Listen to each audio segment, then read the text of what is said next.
say good day to you this day of your time. How are you all? All right. All right, thank you. Once again, we thank each and every one of you individually and all of you together collectively for the co-creation of this interaction between our respective civilizations, and for giving us the opportunity to experience through each and every one of you another viewpoint, another perspective, another way that all that is has of experiencing itself within the creation that it is. We would like to begin this transmission, this day of your time, having titled it, The Metaphysics of Physics. And what we basically mean by this is that, as has been discussed many times from many different sources, the idea of physical reality is that it is a projection of consciousness. In a sense, it is like a dream. It isn't really out there around you. It isn't really solid in the classical meaning of that word. But the idea is that everything that exists in physical reality, in some way, shape, or form, begins within the consciousness as a resonance pattern, as a template, as a blueprint, if you will. And thus that blueprint, that energy pattern, is in a sense crystallized within the consciousness into the format that you perceive and experience as physical reality. Now the idea then is that, as we have discussed, and as have many of you realized, physical reality contains different kinds of reflections. The basic ones you would generally say are the positive and the negative, but then there is also the neutral, which is what makes physical reality not a duality, but a trinity. There is always the middle part, always the balance point. This is energetically what allows you to create the reality you prefer, because there is always going to be a way in which you can blend and balance the positive, the negative, coming from the neutral place in order to generate whatever kind of an experience that you prefer or that you chose as a theme of exploration. But how this idea of the neutral place and the positive and negative energies that exist or are experienced within physical reality express themselves in the physical reality is quite fascinating. The idea of what you consider to be matter and the constituents of matter that make up your physical reality, what you would call the subatomic particles, so on and so forth, also do express this idea of the Trinity within their basic fundamental structure. First and foremost, most simply, you have, as many of you know from taking certain classes in your school, that an atom is generally made up of three components. You have the positively charged proton, you have the negatively charged electron, and you have the neutral neutron. Aptly named, don't you think? However, what you may not realize is how apt this structure is, how expressive it is in a very specific and precise way to the idea of the energy patterns that we've already described. Many of you may not realize that a neutron, if, shall we say, left to its own devices, a free neutron not connected within an atomic structure, actually breaks down into a proton and an electron. So the idea is that the neutral particle is neutral because it is made up of, in a sense, positive charges, negative charges, and it expresses these things and manifests these things as the two seemingly opposite elementary particles of the proton and the electron. And because it contains both charges, that's why it is also able to be attracted to the proton or attract a proton to it, as well as the electron, because the neutron, shall we say, has kind of layers to it energetically. Now, understand, of course, what we are saying is somewhat euphemistic, but it's a good way to illustrate the point. The neutron, being neutral because it contains both charges, does this in a particular way, sort of like a layer cake. Because the proton cannot be attracted to another positively charged particle easily, the neutron must attract it. If it is to attract it at all, it must have some kind of a charge with which to do so. So the skin of the neutron, so to speak, is actually negatively charged to attract the proton. But it is also in its body positively charged to also attract the electron. So it does double duty in that way and creates and gives structure to the concept that you call the atom. Now, because it is able to break down into the proton and the electron and a few other things we won't go into right now that are, for the purpose of this illustration, somewhat superfluous, you begin to get the understanding that the neutron, in a sense, is a little bit bigger than both of them. It has, in your scientific terminology, more mass than the proton. Way more mass than the electron, of course. But it contains both, so it has to, in a sense, be more massive than both, so that when it breaks down, there is a sufficient amount of mass to express the proton and the electron. So the idea of the neutral state, energetically speaking, in your life, in your experience as a state of being, is similar. The idea is that the neutral state contains the potential for both a positive and a negative experience based on the meaning that you give to the neutral situation that is there to begin with. Now, in another transmission coming up in what you would call your near future, we're going to go more deeply into the idea of exactly what we mean when we talk about fundamental neutral states. For that transmission will help you understand how to identify neutral states more clearly and thus be more capable of infusing them with the positive or negative meaning that will then result in the idea of a positive or negative experience. But for now, it is sufficient to understand that this neutral state, like the neutron, contains the potential for both, and it is actually exemplified in physical reality by the very fact that the neutron itself is capable of breaking down into both physically. Now, let's look a little bit at the electron.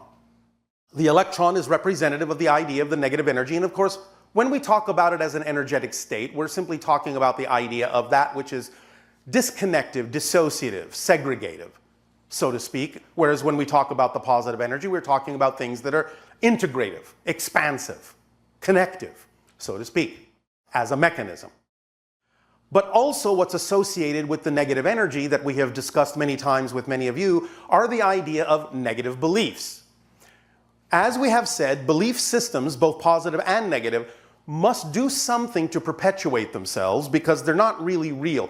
Physical reality is not really real. In a sense, it's a projection, it's a dream, it's an illusion. So the belief systems are designed to perpetuate themselves in such a manner as to make it seem as if the reality that they depict, the definition of reality that they depict, is actually real, so that you can have an actual solid physical experience. But when it comes to the idea of positive beliefs, the positive beliefs are reflecting to you the true nature of your being, the true, powerful, self-empowered, creative, loving nature of your spirit, of your being, of your essence, of your existence. The negative belief systems, in a sense, have to work much harder than the positive beliefs to get you to buy into a scenario that is fundamentally not true about you. Because you are basically creative, positive beings, essentially. So in order to get you to have an experience that is negative, it has to tell you things that are fundamentally lies about yourself, and it has to reinforce those lies with every trick in the book that it can muster, every tool in its kit. Otherwise, you would see right through the smoke and mirrors and know that it is just an illusion, and that what the negative beliefs are telling you about yourself has to be, by definition, false. So let's look now at the correlation, at the analogy in the electron. The idea of the atomic structure, as you understand it in your society now, is not so much the exact classical representation of a tiny little particle orbiting around the nucleus in a very clean sort of way, like a planet around a sun. No. That's kind of an outdated, old-fashioned way of representing it. It's good as a general illustration. But you now know, your physicists now know, that the electrons sort of exist more in what they term a probability cloud. That is, you're never really sure exactly where it is. It's whipping around so fast. It's somewhere in this hazy cloud that surrounds the nucleus. Somewhere in there are a bunch of electrons, but where they are, we don't know until we take a measurement and freeze where it is. But then you don't really understand exactly what its path has been, because you're freezing it into a static state. But when it's moving, you don't really know where it is at any given moment. So in a sense, it is similar to the idea of negative beliefs in that it creates this sort of ambiguous, fuzzy cloud that you can't really get a grip on. And it fools you into thinking that there are certain things going on that are really only probabilities, really only potentials, and not really very solid at all until you yourself decide that you're going to take a particular idea, a particular definition, which is the same thing as an observation or a measurement, scientifically speaking, and in taking that perspective and taking that measurement, then you get what you designed the perspective for. You get what you designed the measurement or the experiment for. That's the result you get. So the electron does exemplify and does represent the way in which negative beliefs work, in that they're kind of fuzzy, you're not really sure what's going on, they tend to hide in your unconscious mind, so you can't make it easy to find them, so you won't let them go, because again, this is their way of perpetuating themselves, telling you lies and telling you more lies, and using tools like fear to prevent you from finding them, so that they can continue to get you to believe that what they're telling you about you is true when it's not. So that is a general correlation, whereas the idea of the proton, being the positively charged thing, being in a sense more easily observed because it is the very nature of the element you're looking at itself, it is the very identifying energy of the elements themselves, then it's easy for you to see that directly. It doesn't have to hide, it doesn't have to confuse you, it doesn't have to fool you one way or the other. It is just telling you what you are. It is telling you what is. It is showing you your nature. So when you're looking at an element, let us say, for example, gold, or let us say mercury, you are really looking at the protons. That's what you're looking at, because it is the protons that determine what the element is. So they're easy to see. But the electrons, those sneaky little electrons, very tiny, buzzing around in their little B cluster cloud of probabilities. I'm over here. No, I'm not. I'm over here. No, I'm not. I'm over here. No, I'm not. Fooled you again. Shows you a direct correlation between the idea of the way the energy states themselves exist and the way that they actually crystallize down through your consciousness into the expression you call physical materiality.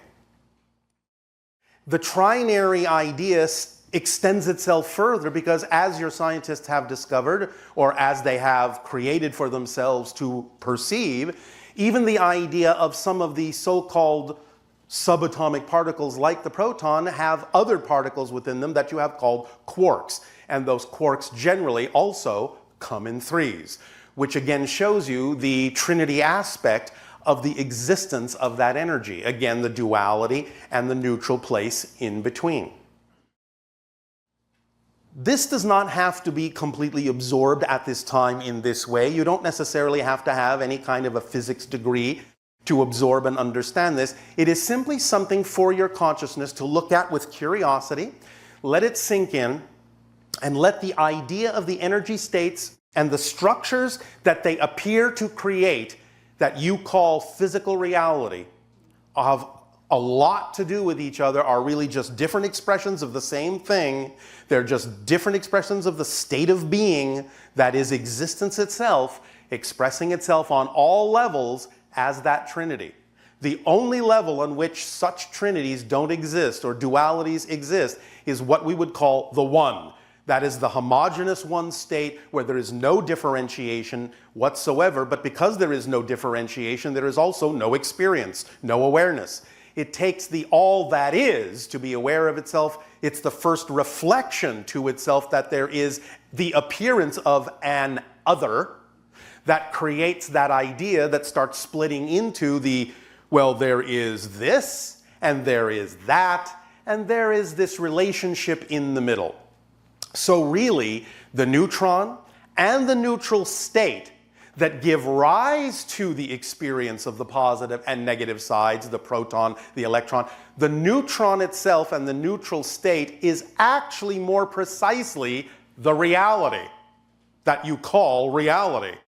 Whereas the projections that come from it are the reflective illusions based on the information you have put into it, such as a positive meaning or a negative meaning, a positive definition or a negative definition. But the neutron and the neutral state is actually what you are as an existence, as a reality, and everything is contained within it, and everything can be expressed from it. Does that make sense to you? All right. So, just let that sink in. It's a little bit of physics fun.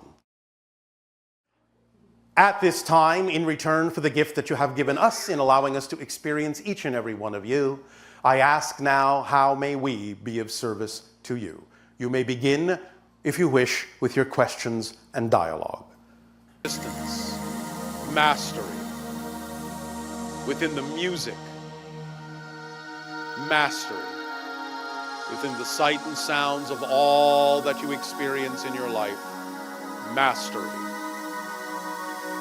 For you are the chess masters of your own game, positioning yourself upon the board, playing yourself on the board, playing with the reflections of all that you are on the board. And this board is one of many boards that you are playing simultaneously on many different levels of reality, many different parallel nows and versions of all the beings you can possibly be, of all that is.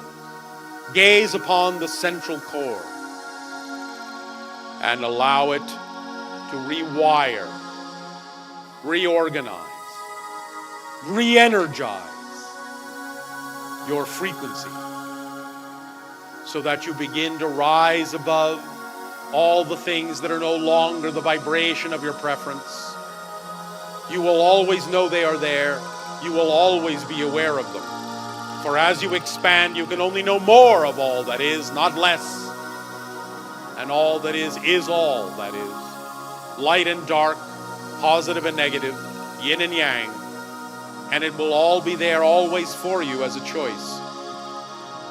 But you now know you have the choice to choose what you prefer, to choose your vibration of preference, to choose to be you and only the you prefer to be. This is your birthright. This is your theme of discovery and exploration, that you discover all the ways that you are you in this particular game, all the moves that you can make, all the combinations of interactions you can create, all the outcomes in all directions for all times and spaces within this game you chose to be a part of, with all the other players playing alongside you. And you are all the masters of your own games, all winning, all at the same time, all at once. And with every breath in and out, you are reassured. And with every breath in and out, you are reinvented. And with every breath in and out, you are realigned with the true vibration of your essence.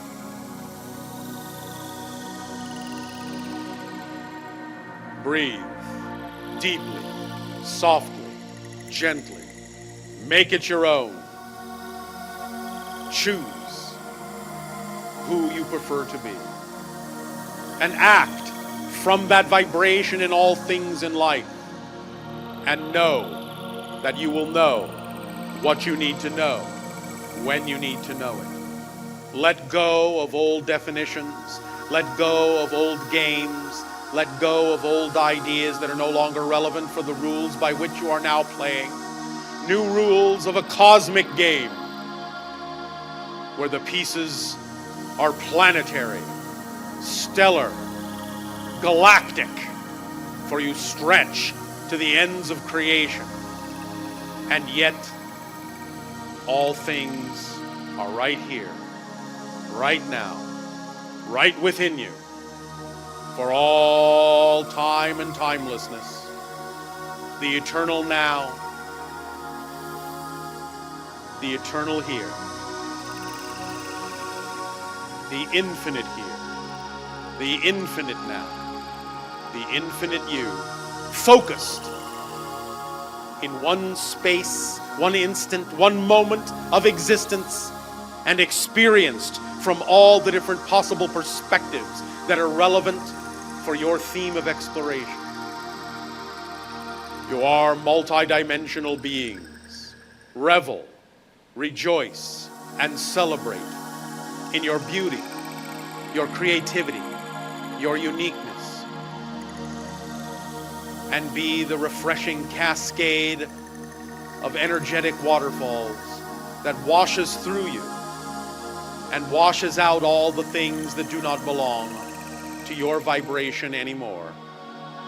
Be refreshed, be alive, be at peace, be in love. For all these things are your natural state, all at once and here, forever and ever.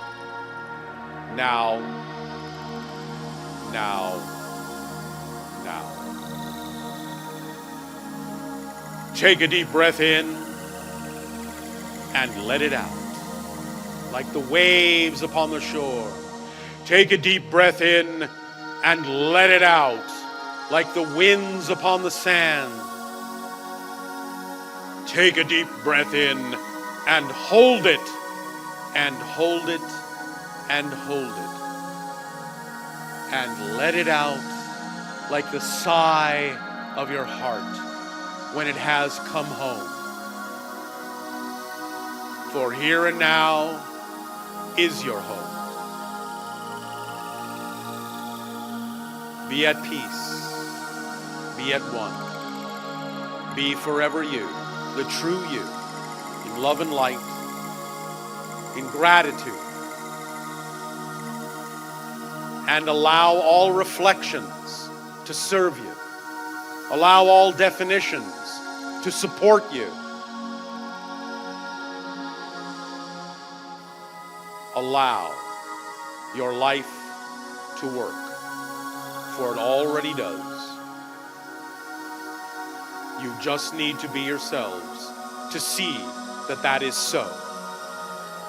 Let it be so.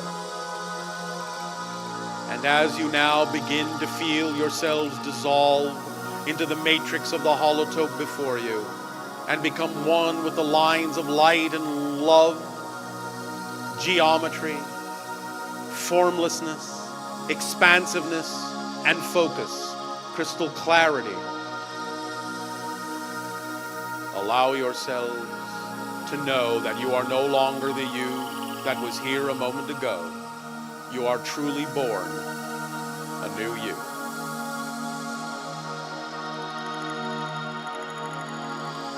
Allow yourselves to go forward in the new lives you have created for yourselves, in the new dreams that you are willing to live,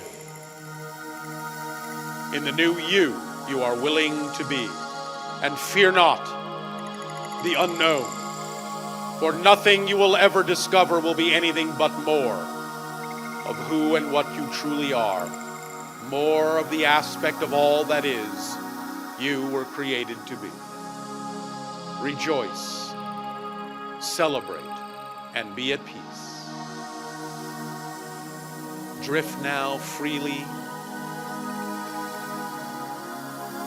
Allow your lights to dim. Allow your music to soften. And know that all of this is within you and can be called upon at any time, any place. For you contain all the experiences that you have. There is nothing outside you. It is all within. Relax, relax and drift and be free. And awaken to your new dawn, a new day, a new you. And realize that the dawning light is simply the light of your being. Breathe gently. At this time, we will express to you our deep appreciation